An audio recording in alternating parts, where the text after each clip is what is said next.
I'll give you a brief introduction to the book, The Auditory Setting. My first cinematic experience occurred at the age of 7 when my father took me to experience Sergei Eisenstein's unfinished magnum opus, Que Viva Mexico, 1932. The film was screened with his other works at an international festival in our small town. This visually stunning film, yet silent film, albeit accompanied by an asynchronous musical score and voiceover in Grigory Alexandrov's 1979 version, opened my eyes and ears to an intriguing and appealing mediated world for the first time, a world I remain curious about. I imagined sounds recorded in the evocative and dreamy landscapes of post-revolution Mexico. My fervent anticipation of environmental sounds for each of the majestically shot sequences depicting mythical landscapes crowned with cactus plants and ancient pyramids met with the obtrusive musical score which bothered me. Environmental sounds were missing, though I knew they existed somewhere due to my embodied experience of sounds from the countryside, fields, and grasslands around our small town. Even though the moving images were powerful enough to engage me, I was annoyed that these sounds were not included in the cinematic experience. These thoughts gathered in my mind as I left the movie theater with imagined sonic menageries resonating in my head. The first cinematic experience, such as this, instilled in me a curiosity for film as a mediated experience, as well as arousing my interest in the construction of its sonic world, leading to the development of a critical attitude towards sound and media production. I started going to the cinema frequently, and my attentive listening was focused on the ambient sound layers, the absence of which made me aware about a lack of engagement with the locations and sites depicted in the film. Much later, I enrolled myself at the SRFTI as a film sounds student. While fascinated by the tone, texture, and layered composition of sounds from nature and environmental or ambient sounds of places I encountered, I also listened critically to the sonic universe of film each time I went in the cinema. Through my experience of various cinematic genres, I confronted the absence of ambience or sounds from the film's actual sites. In my first scholarly paper in 2007, a student paper titled Sonic Sound Memories, I asked how ambience could contribute to a sense of ground if given enough scope in filmmaking. I argued that the imposed limitations practiced in standard film sound production create lapses in the existence and recognition of site-specific sonic embeddedness for each film's so-called soundscape. By this time, in 2006, I was already making field recordings and performing with ambient sound in response to the screen-centric and visually dominated field of film production. My first work was released by Grain Recorder in its audio art compilation, and a first solo release was also published by them in 2008, Landscape in Metamorphosis, based on field recordings I made in the mode of autoethnography at a place I grew up. I'll play a small clip from the work.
While these artistic practices were deeply concerned about the power of listening on location, challenging an extractive ethnographical model of engaging with sight, my above-mentioned paper was the beginning of my work's critical articulation of these practices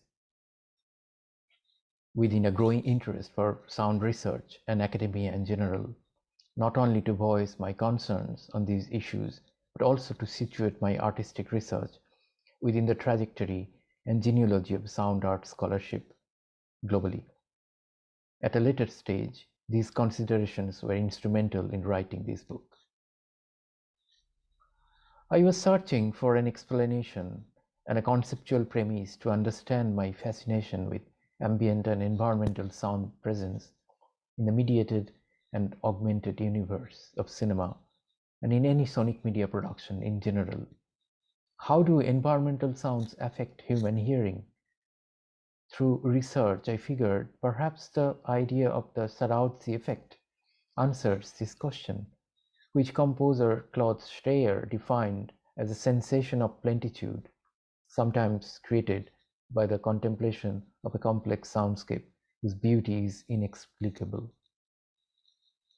Like the god of small but subliminal sounds, the Sarauzi effect is the illumination when a sudden and unexpected everyday environmental sound appears to give immense pleasure to sensitive ears, harmonizing the emergent auditory situation without any human intervention, such as recording and recomposing. Is it satisfying because the capacity to momentarily reconnect with nature on a subconscious level from which humans have become estranged? In their book, Sonic Experience, Jean-François Augard and Henry Torg define the Sarauzi effect this way. Unbridled and unintentional structures disrupt the nature-culture binary and reveal new forms of life beyond their disorder, which paradoxically can be completely fabricated. Thus, technological and industrial sounds can become more natural than any imitation of nature.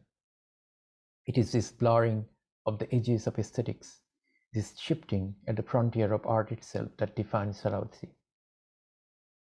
Composer David Rothenberg suggests that all of us are searching for that enveloping soundscape that takes us beyond to undescribable realms of beauty, what the Persian philosophers once called the Sarauzi effect.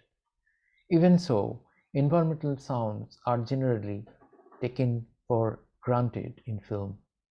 As sound designer Walter Mott suggests, we begin to hear before we are born, 4.5 months after conception.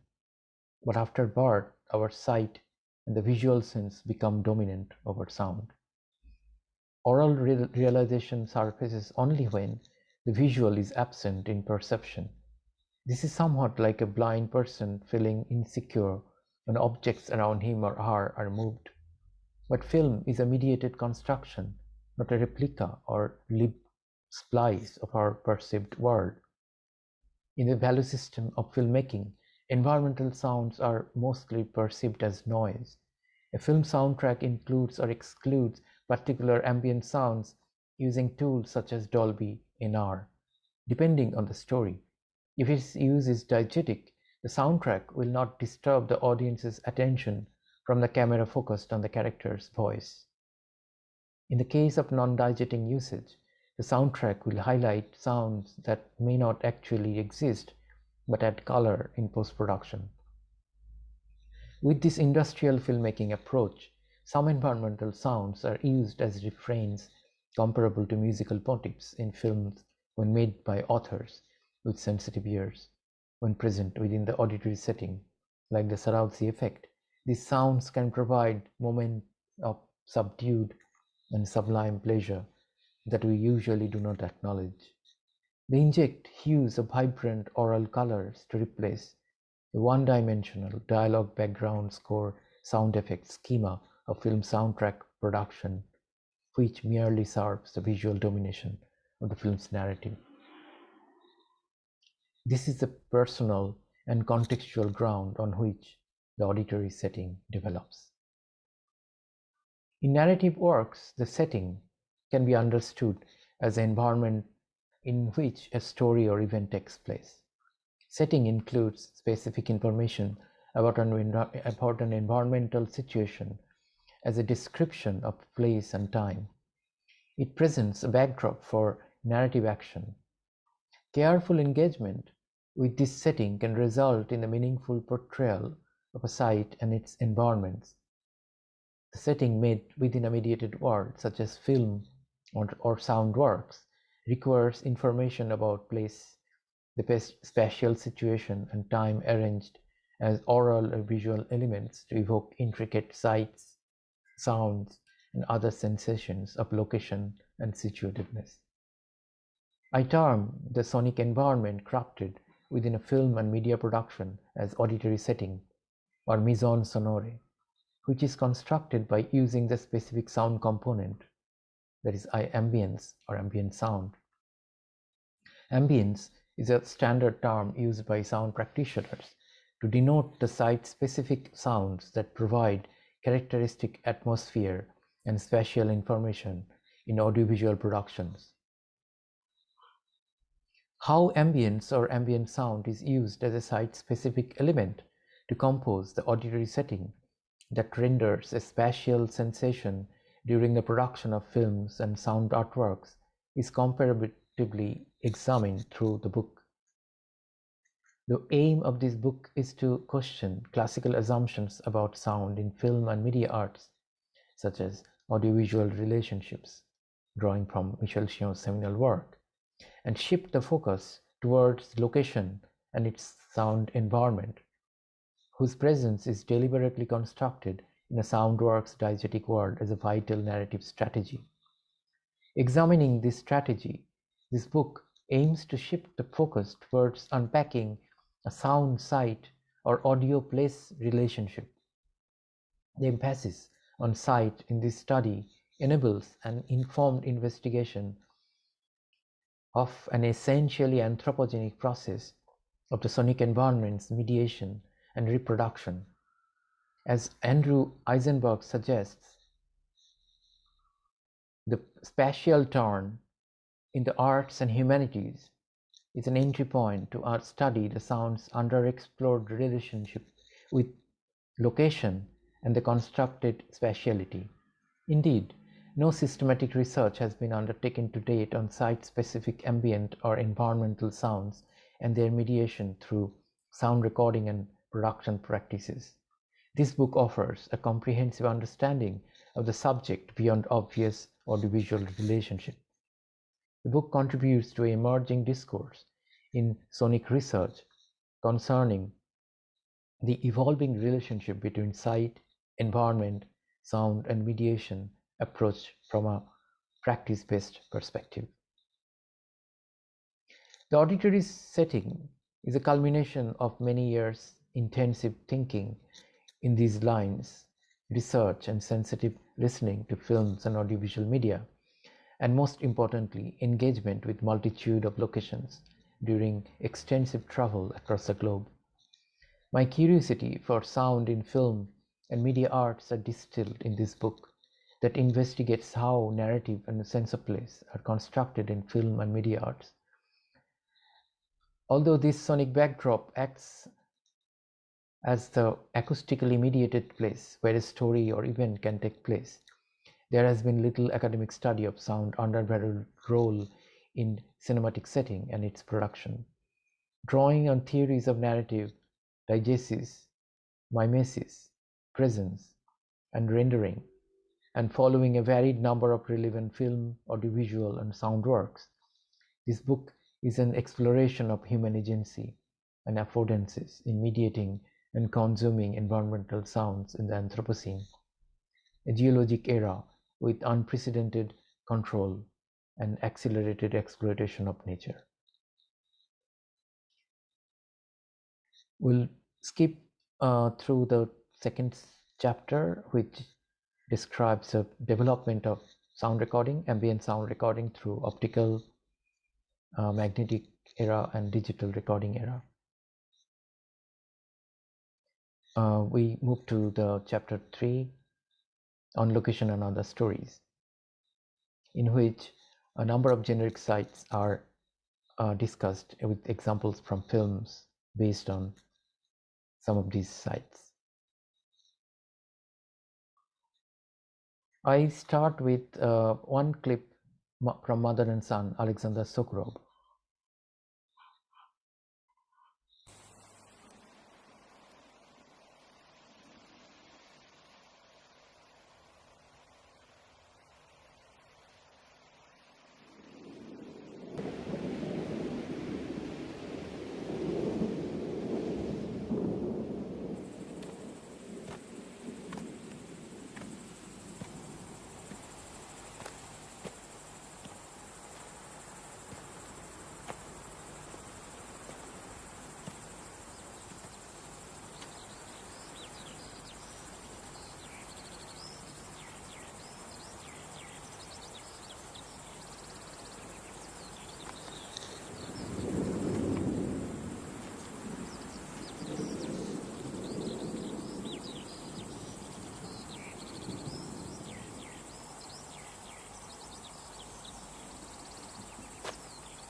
A complex and resonant layer of ambient sounds, interweaving a number of site-specific elements such as wind through the meadow, birds flying by, distant bells, and a passing train, makes the sonic experience enriching and emotionally compelling. Such an affective atmosphere is constructed by the sheer presence of the meadow as a sonic environment in all its details and depth. The auditory setting resonates with the emotional concern that the son has for his ailing mother, who both live in a cottage by the meadow. The audiovisual relationship can be understood as contrapunctal, since the nature in the meadow is vibrating with life. Wind blows powerfully through the meadow, carrying a number of sonic traces of the locality, such as church bells and forest murmurs, while the view of the dilapidated house and two characters are laden with a sense of devotion and surrender. The depth of field in the ambient sound charges the setting with deep sadness and loss due to the mother's ensuing death. Simultaneously, the spatial dynamics of these environmental sounds leave the auditory situation open for transcendence beyond loss by connecting the here and now with the ethereal and eternal. The density of ambient sounds keeps the frames open, which are often distorted by deliberate reflections that make the image precariously unsharp and mysterious.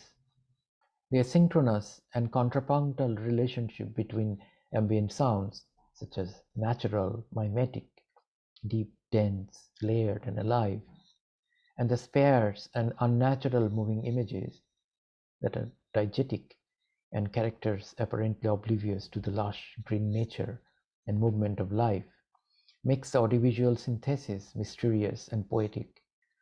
The meadow, as a sensitive, lyrical auditory setting, allows the narrative of death to be transcended, making the film deeply emotive and moving. We move to forest and jungle.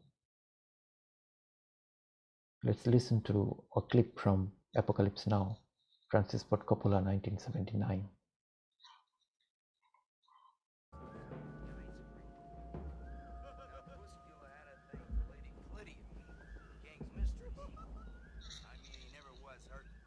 Not here.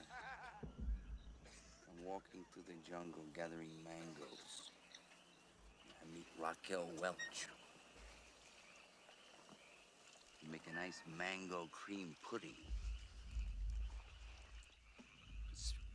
Kind of spread it around on us. Hey, Captain, I want to get some mangoes. Just don't go out there by yourself. You don't want to go in there alone. Not unless you really know the territory.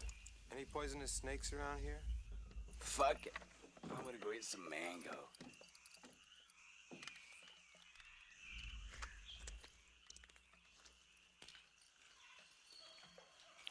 Shit. Yes, sir. How come they call you that? Call me what, sir? Chef. Because you like mangoes and stuff? No, sir. I'm a real chef. I'm a saucier. Saucier. Yes, sir. See, I come from New Orleans. I was raised to be a saucier. Great saucier. What's a saucier? We specialize in sauces. Gotta be a mango tree here somewhere.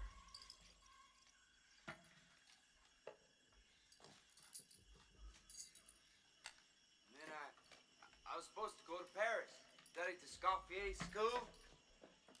Then I got orders for my physical.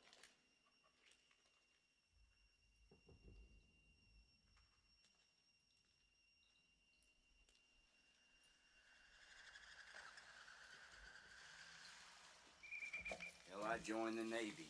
Heard they had better food. Cook school. That did it. Oh, yeah, how's that? Oh, you don't want to hear about that. They lined us up in front of 100 yards of prime rib. All of us, lined up looking at it. Magnificent meat. Really. Beautifully marbled. Magnifique. Next thing, they're throwing the meat into these big cauldrons. All of it. Boiling it. I looked inside, man, it was turning gray. I couldn't fucking believe that one. That's when I applied for radioman school, but then they gave me the engine. What is it?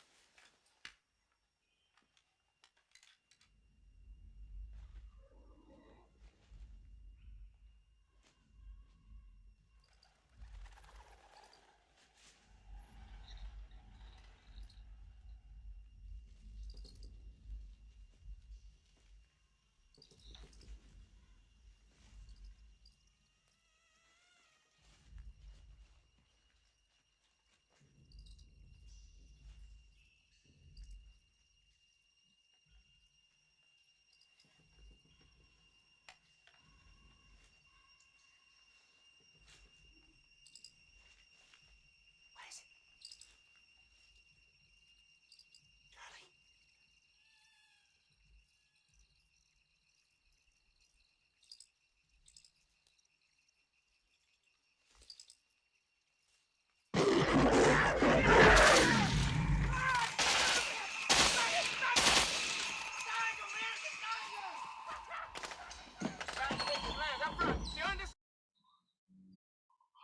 Francis Ford Coppola's magnum opus, Apocalypse Now, 1979, was shot in Vietnam's jungles. Unlike the makers of a typical popular Hollywood war film, Coppola and the film's sound designer Walter Murch transformed their tropical jungle site into a nightmarish auditory setting that critically comments on war and its horror rather than relying on a simple, straightforward narrative delivery. Murch used a palette of recorded ambient sounds to create a stereophonic sound environment that at times appears hyper-real and at others surreal, as it suggests the trauma faced by American soldiers in the Vietnam War. In order to treat these ambient sound layers as vehicles for generating fear and trauma in situ, Murch strips them of their realistic associations to restructure them like musique concrète, the musical treatment of environmental sounds. He took those realistic sounds and demonstrated them on synthesizers. In order to engage the audience on a visual and sensorial level, much attuned to subconscious fears and uneasiness. This affective quality is achieved by stereophonic mixing that helps radically widen the mise-en sonore scope. March admitted his excitement at moving from monaural mixing in his earlier works to stereo sound for the first time in this film. In a number of jungle sequences, this kind of quintaphonic or six-track stereo mixing can be heard, which was novel at the time. Like a grid, a complex layer of ambient sounds, such as the wing beats of a bird flying away, distant bird calls, insects at close proximity, continuous cricket sounds, and intruding wind and distant human-like voices are mixed with low-frequency rumbles like music, which surround the ears from two sides. Through this evocative auditory setting, the jungle emerges as a primeval creature, much like the tiger ready to pounce that suddenly appears from the jungle in a sequence reminiscent of a panic attack, distilled personification of the horror that is.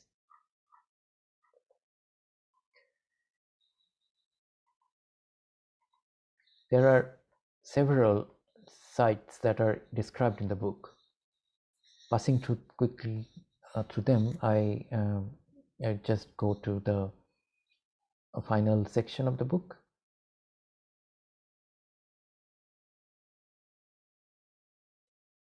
Critical listening. This book has investigated broad aspects of environmental and locative sounds rendered in film, media arts, and sound works as a narrative, as well as textual, compositional, and cultural anthropological component. The focus has been on examining processes that reconstruct an auditory setting in film and media arts by mediating and phenomenologically reducing a site and its acoustic environment through technological means such as recording and studio production. Questions have been raised regarding the extent to which site-specific presence is reduced in sound production and whether the site remains elusive within the rendered experience. In this talk, I have discussed a few better case scenarios of artistic interventions. They are rare, but generally, most often, popular film and media reduce natural sounds into fixed sonic objects through a cultural mode of rendering for human consumption. This study has identified the specific methods and creative strategies that are used to construct or evoke the relatively manufactured presence of a site within the mediated and rendered environment in varied degrees by means of various forms and formats of sound recording and the spatial organization of these recorded environmental sounds.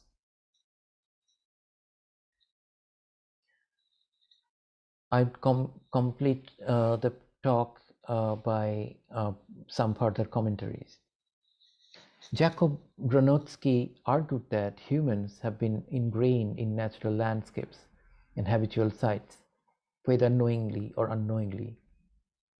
And yet, as Timothy Morton suggests, humans endeavor to distance themselves from nature as separate entities through rendering, such as what we see and hear in film and media arts.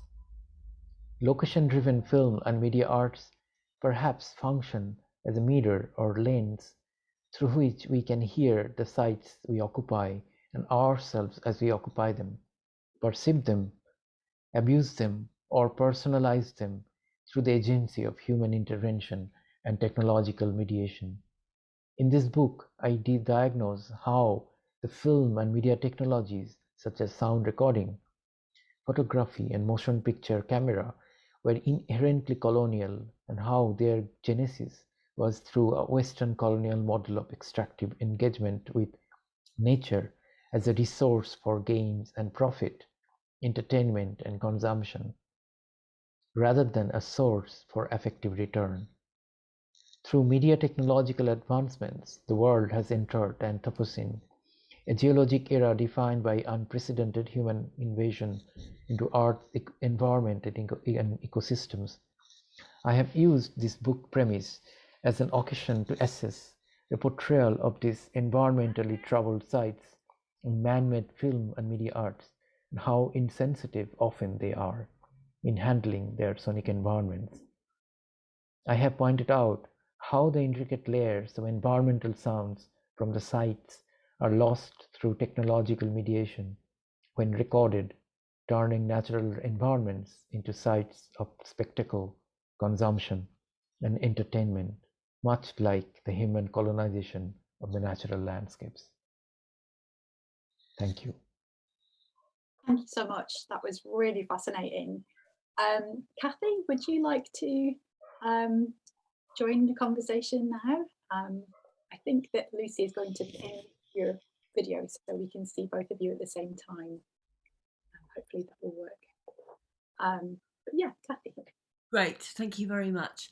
Thank you so much for the presentation. I really enjoyed the clips, appreciated the clips, and the emphasis on process and the journey that runs throughout the book. When I interviewed you for In the Field back in 2012, in my introduction in the interview, I wrote, without checking with you, that I felt your work would have far-reaching consequences. And I guess this book is a very welcome one of those consequences for a number of reasons.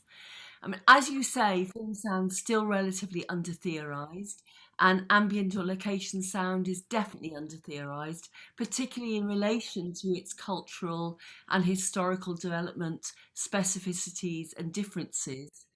And your experience and voice as a practitioner with one foot in film sound and another in sound arts practice give you a unique perspective, as does your grounding in India and European cinema. So I want to start by just sort of maybe thinking about, and a subject that comes up such a lot, and we shouldn't dwell on it too much, but I want to start by talking about sound itself, really, and its place in film. You know, because all the interviews we've done, and in this book, you've talked about the effect that sound has had on you from a very early age, your fascination with sound in the field, your fascination with the materiality of recorded sound in different media, sound appreciated through location and through experimental music. And also in this book and in the talk, you talked about the Sharawaji effect, this state of awareness or sublimity in relation to sound. And you've talked about your own experience of that. So when sound can be so thrilling and so revelatory and have the power to hold so much from so many different sources and lives and past and presents and futures at the same time, why do you think it has been so neglected? Why does it always remain a second-rate citizen? And why has it found itself in a and still so under-theorised?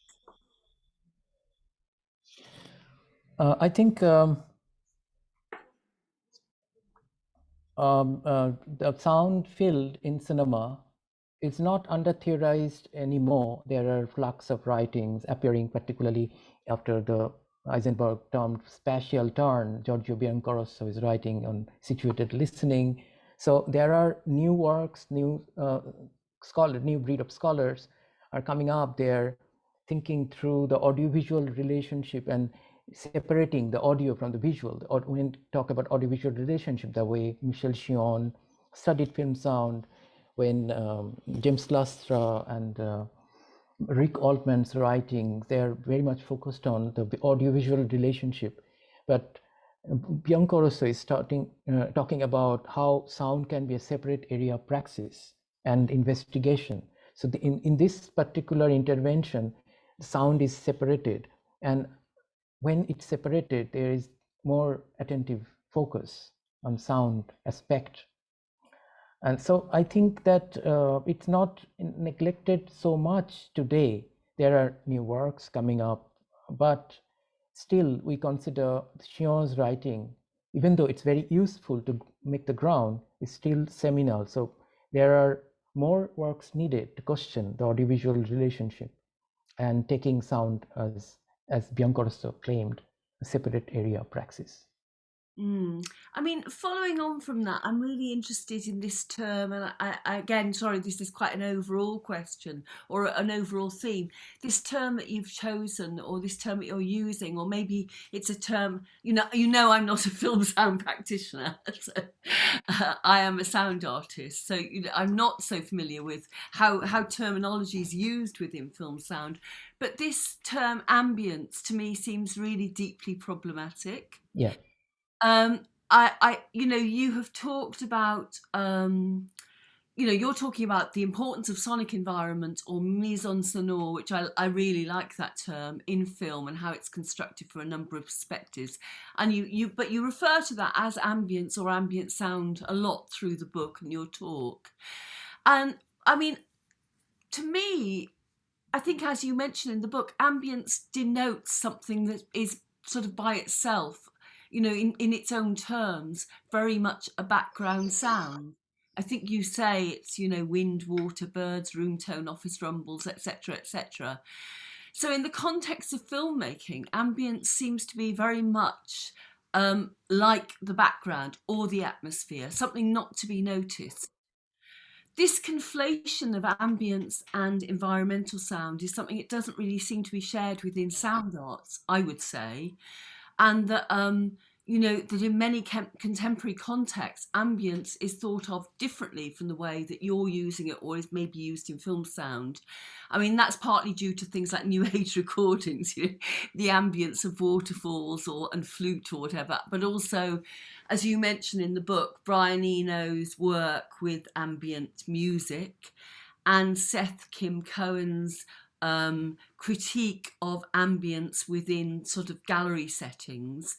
So I'm sort of wondering why you've stuck with that word ambience, which I feel in itself relegates sound to a kind of backseat position. Yeah, I wanted to rediscover these different connotations of ambience. In urban studies, there is another term, ambience, which is understanding of the atmospheric sounds in urban settings. So ambience, ambient sounds. In film terminology, when I grew up in the film school, learning about cinema, there we used to call ambience or ambient sound. So I'm coming from a film practitioner's perspective, in which ambience is a very used term in film to locate the particular background sounds, which might be understood as background sounds, but they have subtle but powerful role to play.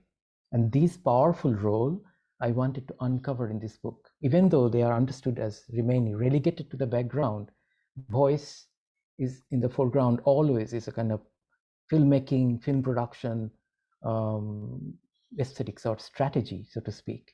Voice is the foreground and ambient sound in the hierarchy of film sound layers, like audio relationship in film. There is a hierarchy, and in this hierarchy, ambient sound remains in the background.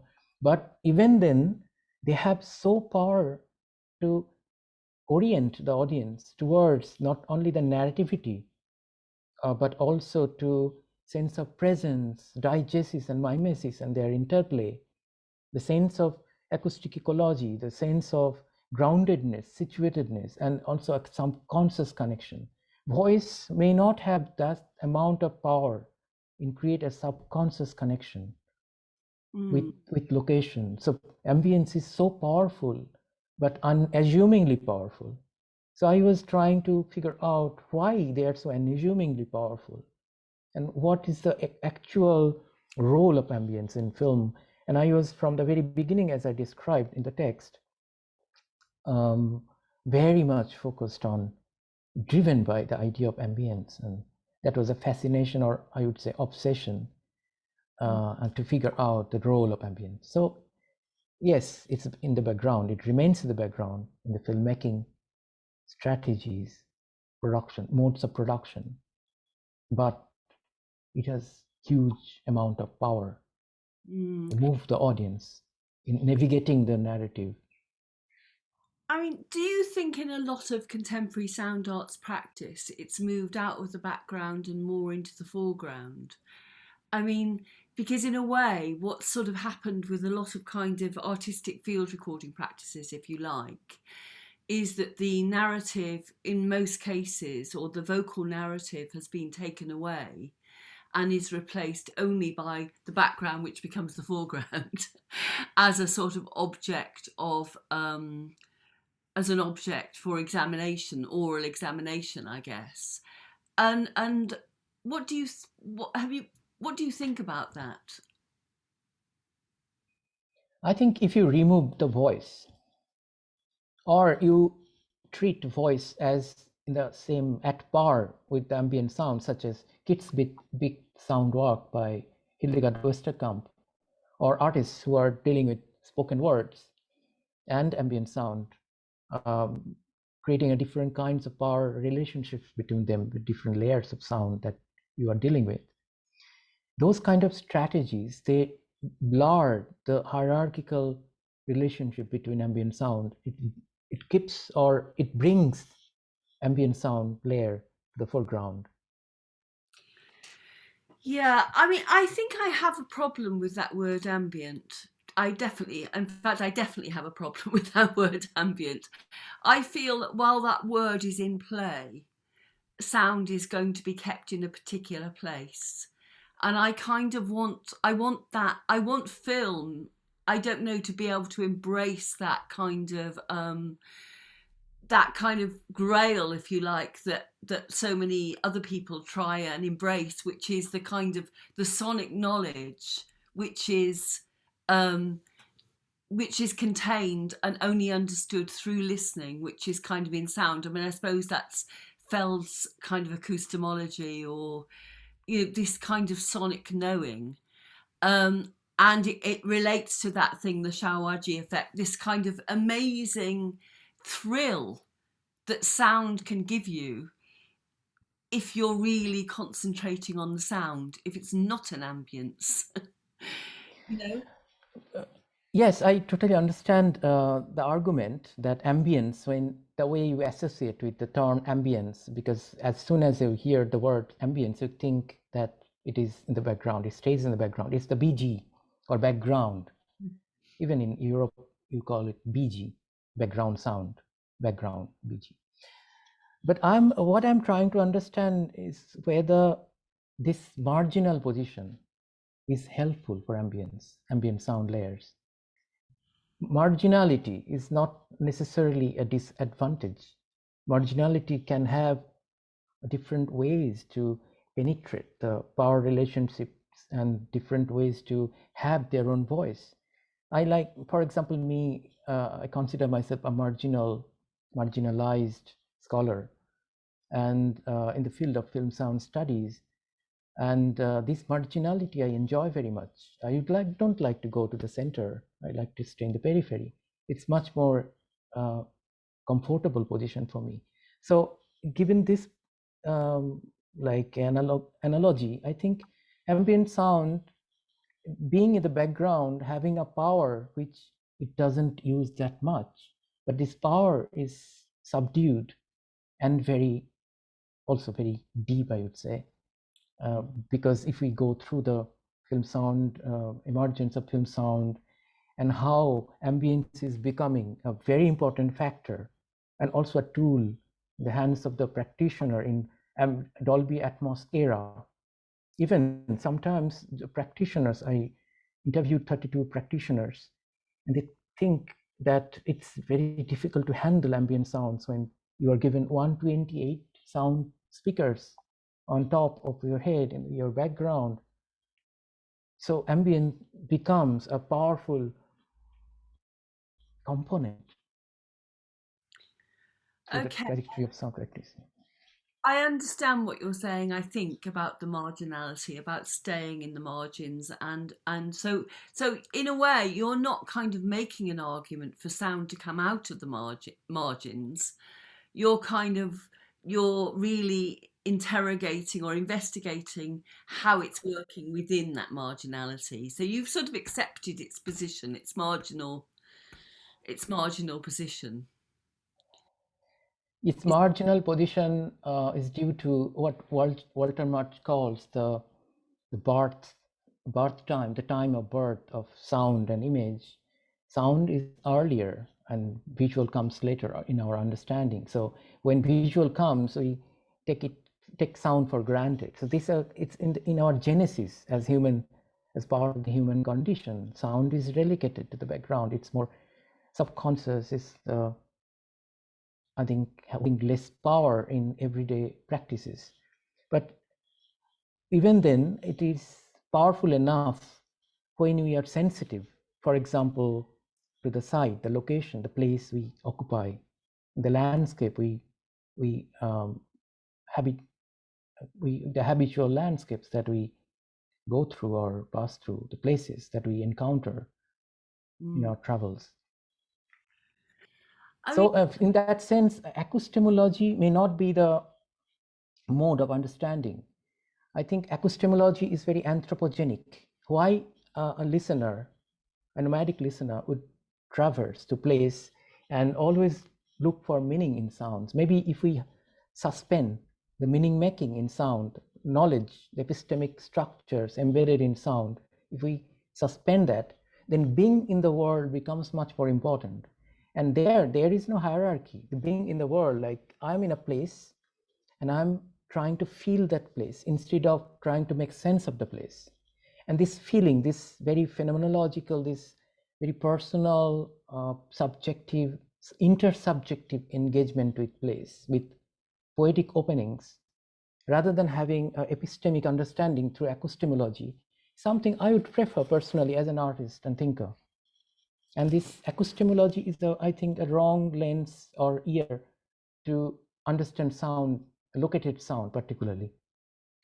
Oh, that's really interesting, because I remember you telling me when I interviewed you for In the Field, which was something like 2012, I think you told me, maybe I've got it wrong now, that when you first did your residency in Bangalore, which resulted in the CD Elegy for Bangalore, you spent, I might have it wrong, it was either 1 week or 3 weeks, lying on a bed, listening to Bangalore through the walls.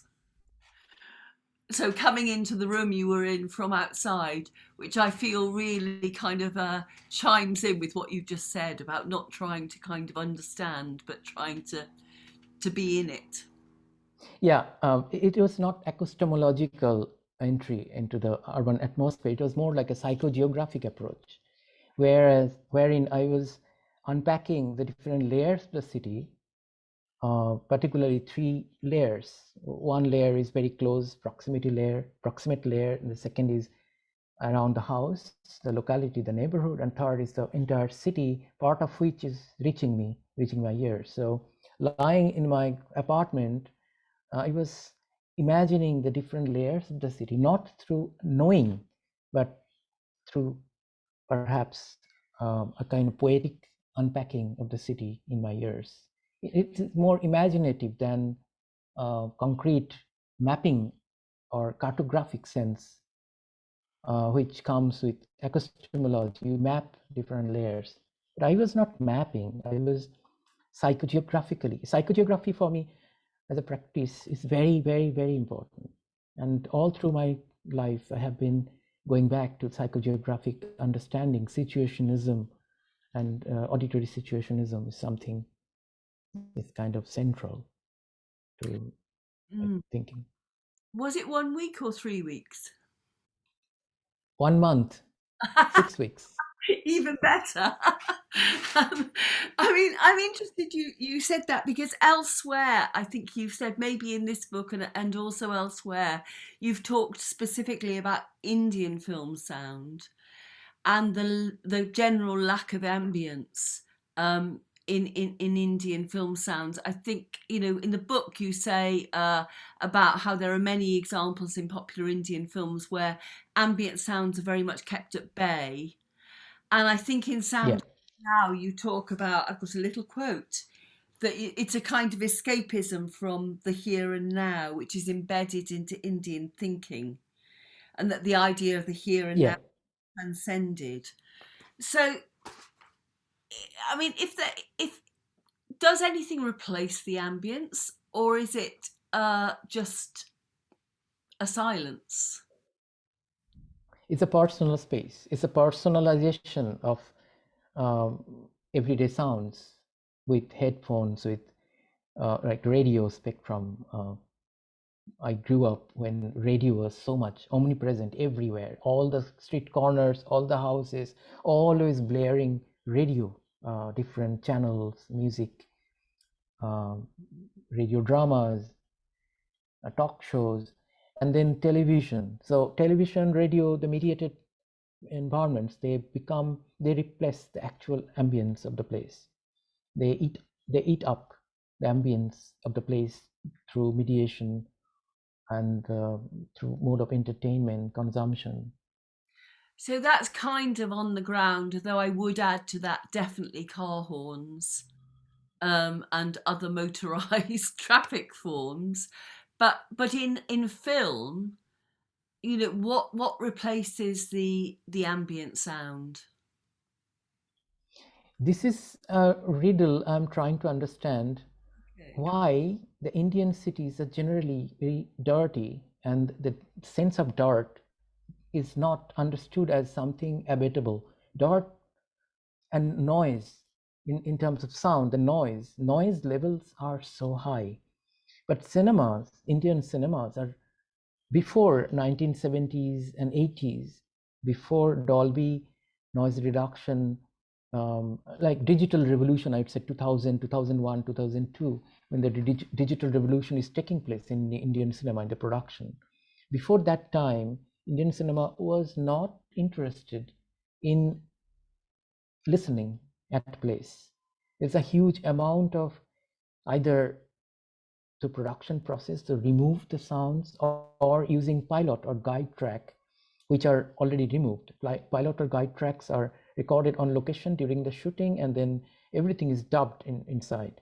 But it was not the history of Indian cinema. If you look at 1950s or prior to 1950s, early sound talkies, early sound films until 1954, 56, even 60s, all of the films are recorded on location. It was a direct sound approach. And if you listen to the early films, there are huge amount of ambience layers included already in the experience. But between 60s and 2000, the 40 years of film sound production was eaten up dominated by the what is called ADR, or dubbing. Also in Italian cinema, most of Hollywood filmmaking, dubbing was dominating the production process.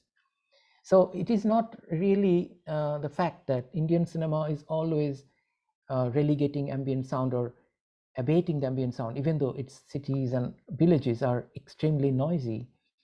But it's the handling of the technology that is also a big factor here. If you listen to contemporary films, they are more oriented towards capturing the here and now, capturing the moment of being there.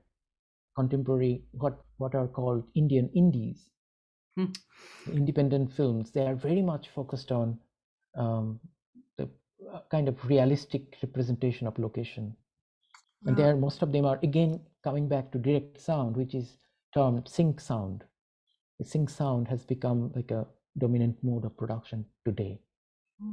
So there are different trajectories of practice. Right. I mean, I think that's one of the things that's really, you know, nice or really, really interesting about the book is tracing these different trajectories of practice and sort of kind of dissecting them, I suppose, in quite a lot of detail from the point of view of a practitioner.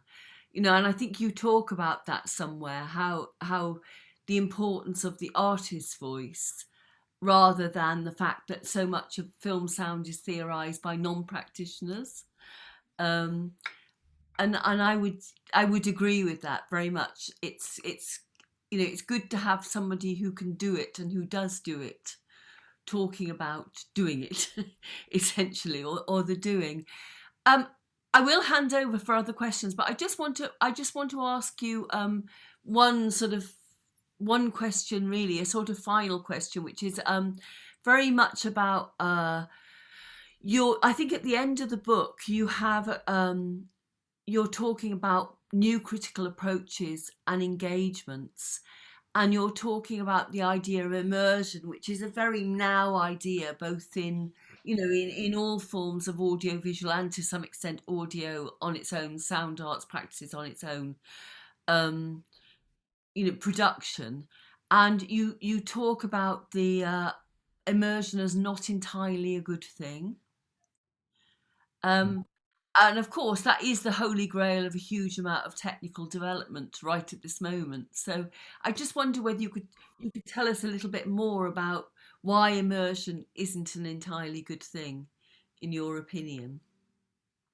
Yeah, I have a few writings and research, and I'm trying to devise a term called post-immersion, where I'm arguing for like taking a critical attitude towards immersion, which has become like a fetish word for audiovisual media and film, all kinds of sound works, immersive sound artwork. So I find that kind of problematic in the sense that immersion generally speaks for suspension in the experience, where the audience member, the individual listener or viewer also, if we think about sound works, immersion audio artworks, the individual listener loses the critical faculty.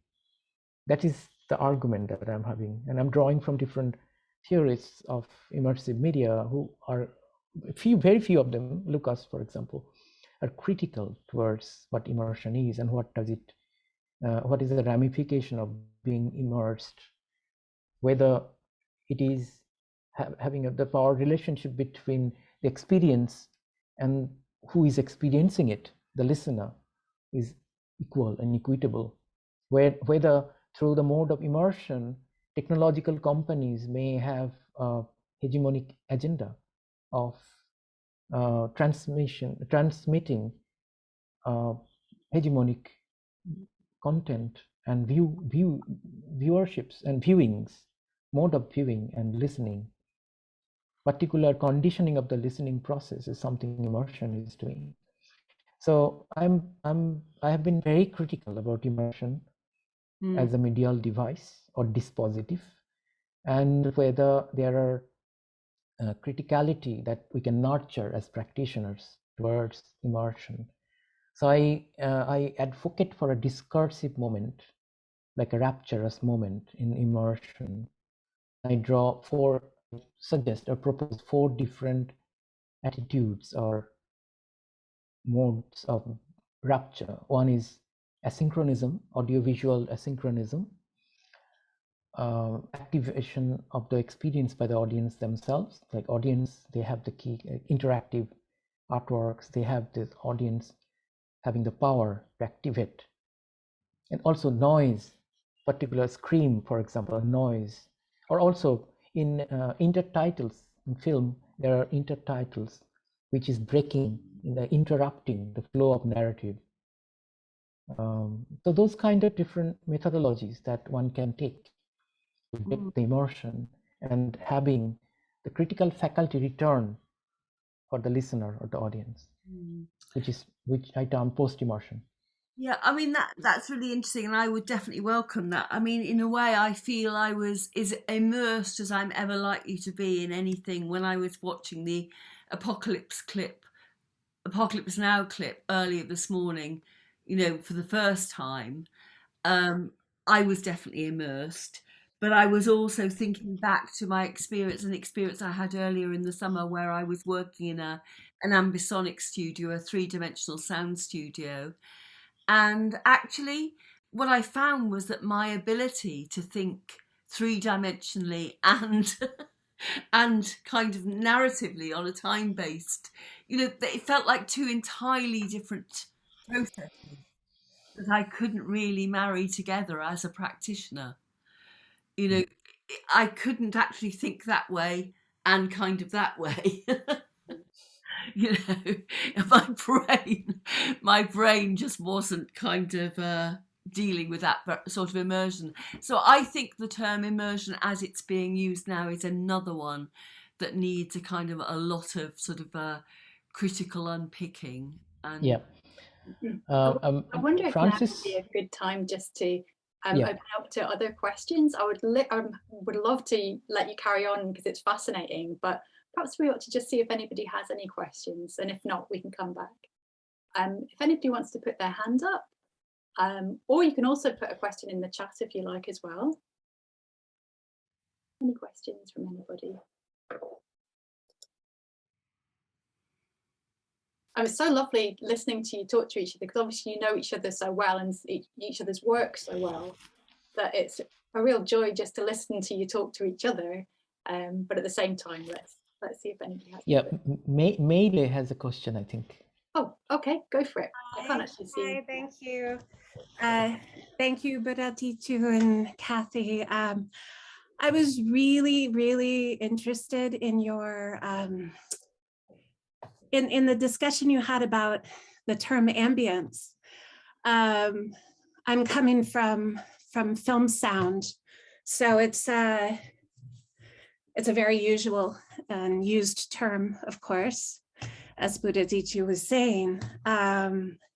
So I was just, but I'm also a sound artist, so it was interesting to hear both sides of this question of this term, and so I looked it up to kind of refresh my memory of the definition, and just like a very basic.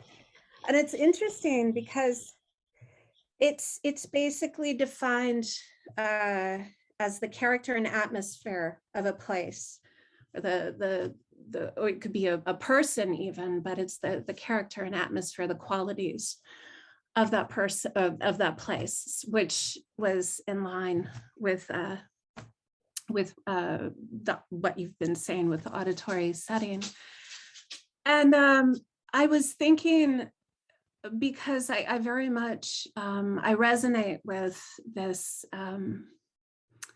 this desire to I'm very interested as well in what's considered ambience in film sound, and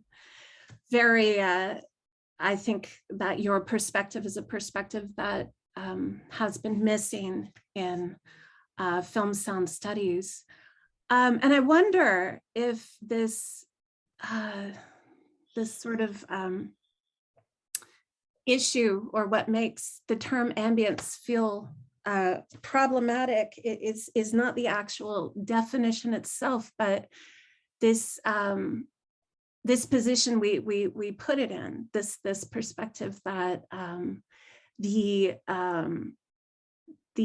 background sounds, which are or ambient sounds, which we put in, we consider a background, they give so much information. They're so important to film sound, and I wonder if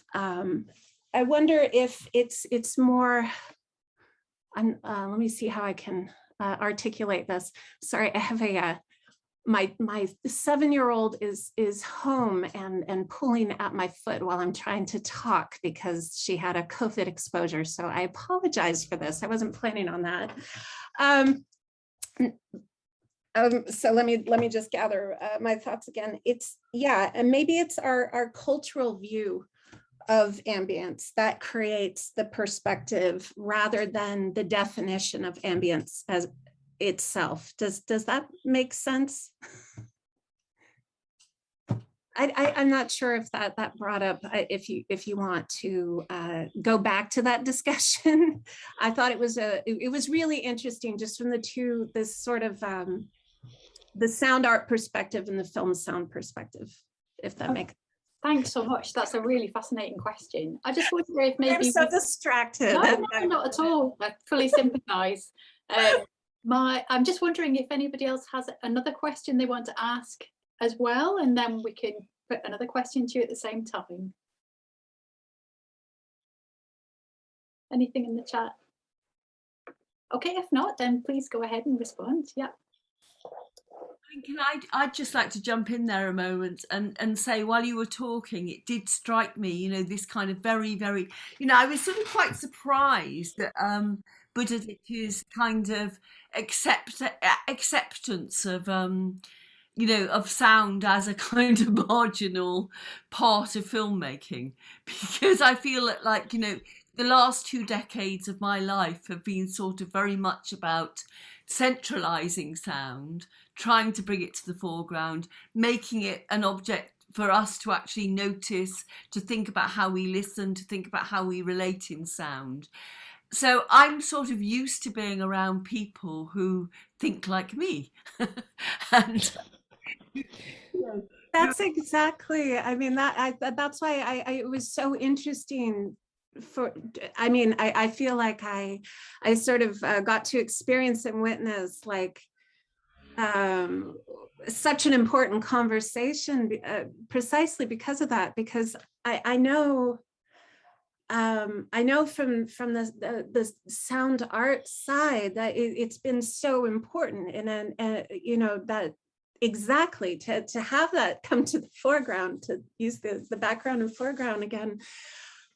But something that is, what made me interested in going into sound design for films in the first place was actually precisely how much you could do in this sort of mysterious, like audiences, they don't know, but they know. There's so much you can do to affect, precisely because they're not often going to think critically of it, but they might be affected by it. And a lot of that power comes from, you know, this place. I like that.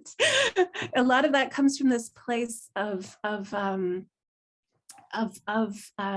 as Budhaditya was saying, that this marginalized place that we put it, so we don't focus on it. And I think that has to do with that ambience definition. We don't focus on it, and yet you read the definition again, and it's like, wow, that is massively important, and does give that the color and character and feel of location and place or people. So I don't think it was, I think I greedily just want to hear you both talk about this more. I don't have a specific question. It was just so interesting. I just would like to clarify my position here, not taking marginality of sound as accepted, but considering and being careful about the craft of the sound designer or sound practitioner, particularly in cinematic context in which you have a burden to tell a story. Often it's a narrative work. The narrative drives the film, and the way sound is used, different layers of sound is used. Often you need silence to tell a story. Often you need withdrawal of the place, sense of place, so that the focus is on the speaker, on the internal world, diegetic worlds of the speaker, or his or her surrounding, the situation itself. Sometimes that ambient sounds are not needed to tell the story. Sometimes they are needed to establish the sense of place. So there are different ways to engage with ambient sounds, particularly under a narrative, when the narrative becomes important, or to navigate the narrative. So marginality is something that one can explore, of course, and not necessarily create a very monolithic power structure where sound is always taking the role, a powerful role, but it can have an interplay between coming to the foreground and going to the background. And this interplay is something can be even playful and artistic, where the practitioner can intervene artistically. So this dynamics is important for me, I think, not necessarily taking a political position about marginality of sound or non-marginality of sound, but something, it becomes a craft, the way you deal with sound, particularly in cinematic context. But if you are not, you are removing the voice, you are removing the visual, you are removing the narrative itself, a monolithic narrative, then the examples would be sound artworks where we bring the ambient sound to the foreground. That is our mode of engagement. That is our ears. But I'm also very much critical lately about the role of the recording, the device that we use to bring ambient sound to the foreground, the role of the recording machine. It's a machine that we can be also critical about, how they record and what kind of layering that we capture the word, or the trigger, or the shotgun. This gun, is a very violence involved when we shoot a film. Those kind of connotations I'm very, very much careful about. So these are the different questions. I not necessarily have an answer, but I was just I was aiming to clarify or complicate my position here. Yeah, I really appreciate that, and I think that the it's interesting, isn't it? Because the adoption of the political position is very much to do with the context that you find yourself in, and I have found myself in a lot of contexts where I've had to adopt sound, if you like, or sound primacy as a political situation. And I think that gorgeous kind of view that you have of how you might work with sound on a film, I mean, obviously that is in the highest echelons of filmmaking. And I do know that my sound students are collaborating with undergraduate film students actually don't really get that kind of luxury to be able to sort of, play with what's happening with the sound in the film nearly so much. So, it's sort of, I think on the ground, a lot of that is very sort of, is also very sort of theoretical. But what's striking me, or a number of things are striking me. One is that, that all the terms are quite kind of, even narrative. If you think about narrative in terms of sound arts practice, and you think about narrative in terms of film, or narrative in terms of music, we are talking about very, very, very different things. Maybe we're talking about the same thing, but the way we realize them is so, so different. And that actually, the context, the context is incredibly important. So that terminology you were talking about, that I understood you say was still very much at use in film sound, I mean, I think has started to be criticised quite severely within sound arts practices. The language of capture, the language, the language of violence, and people are asking about, what effect actually this kind of taking of sound or recording of sound. What if we've sort of moved from people going halfway around the world to record a glacier, maybe, to thinking about what actually happens, what is the effect of somebody going halfway round the world to record a glacier, not just on the carbon footprint, but actually on the glacier. It's like, what is taken away from that? Yeah, a glacier doesn't need a sound recordist.